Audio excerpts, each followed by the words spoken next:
This is a fascinating story, but also a bit shocking. Obviously, Henry's actions resulted in dramatic changes in the structure of the church in England. Did Henry also change the doctrine of the church? Nick, you're right. This is a fascinating story. Nor do we want to minimize the significance of the structural changes, if you will. Everybody in England realized that this was a big deal, that the Pope was out and the King was in. Most people in England actually acquiesced to these changes, but there were a couple of prominent individuals who did not. One of them was a bishop, John Fisher, who had been supportive of Queen Catherine, and another was Thomas More. Thomas More was a great humanist. He was the author of Utopia, the kind of humanist tract used to kind of critique English society. In the 1520s, however, Thomas More had been a firm opponent of Protestantism. And then when Henry broke with Rome, Thomas More, as well as Fisher and a handful of others, refused to accept the break. As a result, they were put into the Tower of London and then finally executed for their faith. So we talked about some Protestant martyrs earlier, Robert Barnes, William Tyndale, but in Thomas More and John Fisher, we have Catholic martyrs for the faith under the Henry VIII as well. I also should mention that as a result of his break with Rome, Henry VIII was able to get the divorce that he wanted. His Archbishop of Canterbury, who had actually been appointed when Henry was still in communion with Rome, was a man by the name of Thomas Cranmer. And he's one of those who actually had some authentic Protestant leanings. But at least initially, he was in a position to grant Henry what he wanted, that is the divorce, so that Henry was free to marry a second wife, Queen Anne Boleyn. And Anne Boleyn did bear a child for Henry, but to Henry's disappointment, this child too turned out to be a girl, that is Elizabeth, who would later on become Queen of England. But all of these are significant, even if not particularly doctrinal. So we'll go back to your question, were there any doctrinal changes? The answer is basically no.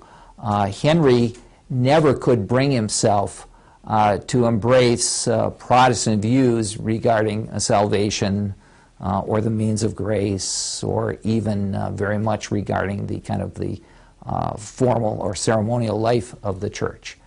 There were two important changes, however, with respect to the church that are probably worth noting. One of those had to do with monasticism. In the late 1530s, Henry VIII and his government brought monasticism in England to an end. Now, in the continent, in Lutheran territories, monasticism came to an end for theological reasons.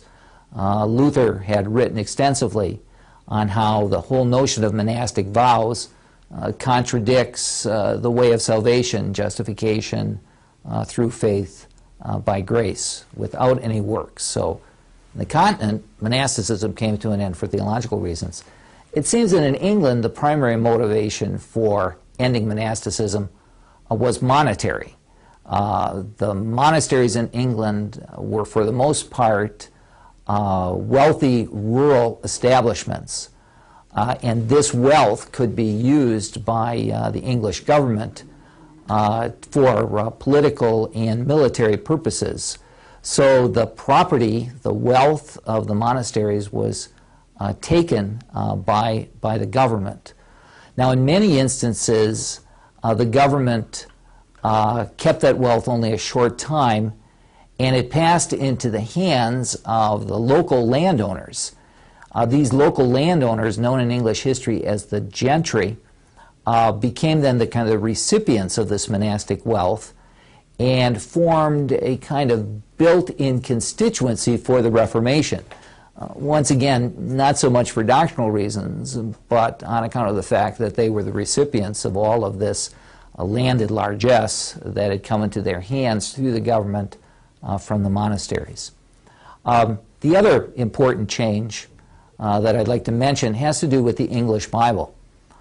On account of the Bible in the English language being associated with medieval heresy, in particular Wycliffe and the Lollards, it had become illegal in England to have an English Bible unless you got special permission from church officials.